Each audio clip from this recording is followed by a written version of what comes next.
So as you know, I was able to change my body and get a great transformation by utilizing calisthenics movements, mostly with my exercises.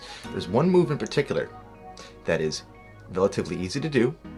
There are progressions to it. It's synergistic in nature, meaning it will utilize multiple muscle groups: core, shoulders, chest, back, glutes, also our feet in some cases. This move is very popular, and I do it all the time. In this video, I'm going to show you exactly what that is and how you might want to incorporate that into your exercise as well. Coming up.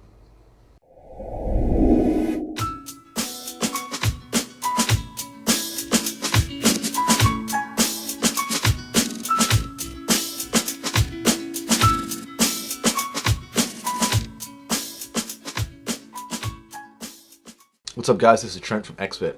If you're new to this channel, you may want to consider subscribing so you can be notified when all the new content comes out each week. Okay, so I'm going to share with you guys a little bit about an exercise that I do constantly. I do it on the reg. Now I even do it most mornings as a daily routine, a daily principle or discipline that I set myself up for the foundation of my day each morning.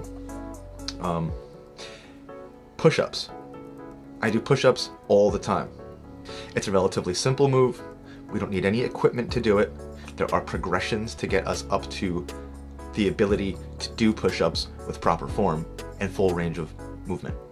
Why don't you guys come with me to my little workout studio and I'll show you what I'm talking about. Follow me. All right, so this is my little gym area. Come on in and I'll show you around. So utilizing a compound movement that we can really do anywhere with minimal equipment, like a push-up. One of the things that, I became guilty of in the past is, the workout programs that I do would require me to hit the mat for push-ups maybe 8 to 10 times in a session, right? So each time I would want to do, and I got up to, maybe like 30 or 40, push-ups at a clip. So that's well over, 200 push-ups in my session or in my hour. But while I was doing that, not recognizing or understanding that my form was going south and I was falling into the category of someone who was, kipping their push-ups. And I was so hell-bent on the numbers, I thought that I was still getting it in. I was getting my reps in. I was, feeling the burn type of thing, right? But after really understanding and utilizing the idea of proper form, that's when the growth really started to, truly happen.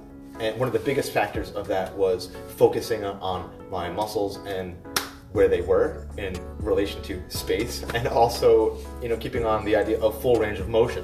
So one of the things that I'd like to, go over is when we're in our push-up position, if we're coming down and our butt is in the air, that's not right. That's not the right form, even though it feels like it's gonna help. But if we have everything in line, we roll our pelvis down, we roll our pelvis in, and we keep our feet stiff, our legs are stiff. And one of the things that really helped me was to flex my butt, like really engage my glutes, and that helped my back and shoulders stay in alignment. So hands on the floor, fingers facing out, hands right underneath shoulder, about shoulder distance apart for standard push-ups, keeping my legs straight, rolling my pelvis in, coming all the way down, and then all the way up. Now, in the past, I would do some push-ups and I would come down like as far as I thought that I could, and then I'd come up, and I'd be like here, and I'd come back down. But this isn't it. This isn't the full motion. We come all the way up, as straight as a board, as a plank, to really focus on it. And I would fall into the category of wanting to do as many reps as I could, because I wanted to get it in. I wanted to get a good workout. I wanted to get optimal growth. Blah blah blah blah blah. Not realizing that when my form was going south, I wasn't getting the full benefit from it. So it was completely humbling to the idea when I was doing 40 push-ups at a clip, kipping, when I focused on my form, focused on my intensity, I was doing half that and I was repping out. So it took a lot to let go of my ego and really move on to the next progression or next exercise. So after we get, tired, we can hit our knees onto the floor. Now, keeping in mind that our pelvis has to be rolled still and our shoulders and back, or shoulders and hips, have to still be in alignment. So we come down. So even though we're having an assisted push-up here, we're still practicing with proper form. And that's where a lot of the growth, you know, is going to happen when we practice with perfect practice. Also, keeping in mind, we don't want to confuse intensity with speed. That was a huge thing for me. I thought that if we busted out push-ups like super fast, like coming down and coming up this much, I thought, like really fast, I thought that I was getting them in. But just that wasn't even like one push-up. I was just flopping around and I didn't realize it. So, hands on the ground, fingers facing forward, rolling the hips in, concentrating on the core, concentrating on the hips and the shoulders, keeping our head straight. I'm looking at the camera the whole time. We come down slow. 1, 2, 3, 4. 1, 2, 3, 4. 1, 2, 3, 4. 1, 2, 3, 4. Doing it at a 4 count like that. You know, there's no speed there, but there's high intensity. My chest there, my triceps and shoulders, the time under tension was way longer than if I was busting a whole bunch out with shit form.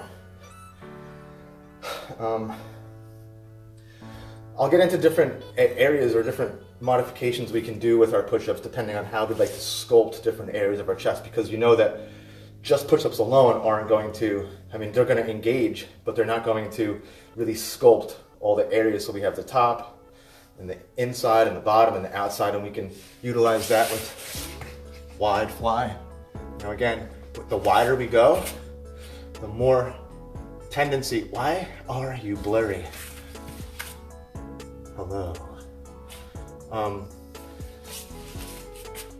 There we go. All right, so the wider we have, the more tendency we're gonna have our shoulders fly out. We gotta fight to keep them in too. So even if we're wide fly, fight to keep your shoulders in.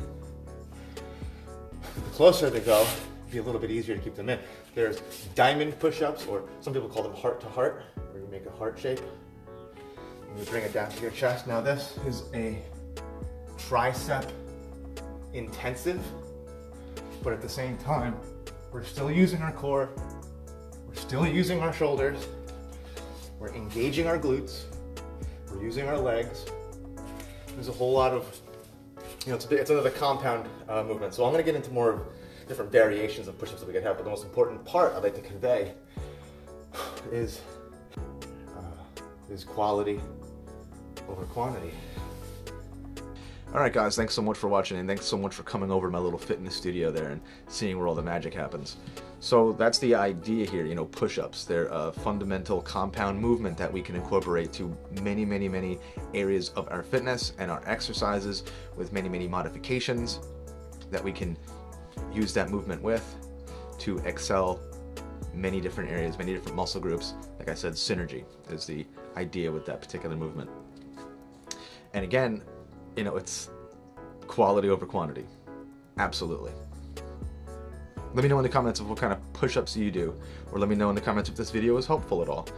Or also just, you know, let me know if there's something else you'd like me to cover in the future.